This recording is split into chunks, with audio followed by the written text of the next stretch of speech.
Notre projet se situe sur la commune d'Avignon, dans le département de Vaucluse, au droit du fameux pont d'Avignon. L'ensemble des abords est un site classé par l'UNESCO.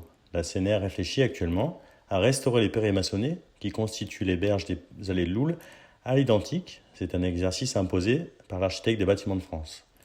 Depuis moins de 10 ans, nous constatons la présence d'une végétation ligneuse dominante qui s'est installée dans les joints des perrés détériorés. Il s'agit de l'Amorpha fructicosa, ou faux indigotier, qui fait partie des espèces dites exotiques envahissantes. Ce phénomène est renforcé par les apports de limon lors des crues qui favorisent ce couvert végétalisé. Actuellement, cette végétation est donc entretenue par fauche. Depuis l'arrêt des produits phytosanitaires sur le domaine concédé, nous expérimentons chaque année des planches d'essai pour trouver des techniques de substitution.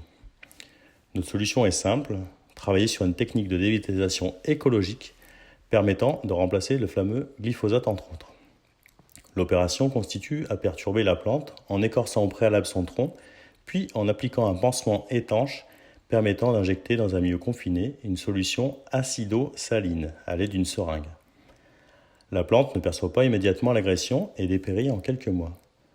Tout l'enjeu de ce test sur le terrain, qui a fait l'objet d'un brevet l'an dernier par notre partenaire Arbo Solutions sur la solution à inoculer, est d'une part de sauver les perrés d'Avignon et éviter un coût exorbitant si on devait détruire l'intégralité des berges pour les reconstruire à l'identique avec des pierres de taille. Cette solution a été mise en œuvre depuis 2 ans à la CNR. Elle est bien sûr à industrialiser avec des applications plus simples et une empreinte écologique moindre, notamment sur le confinement du pansement en limitant le remue plastique. Ces premiers résultats nous ouvrent des perspectives de déployer cette méthode sur d'autres sites et espèces ligneuses de la vallée du Rhône, et notamment sur les espèces exotiques envahissantes.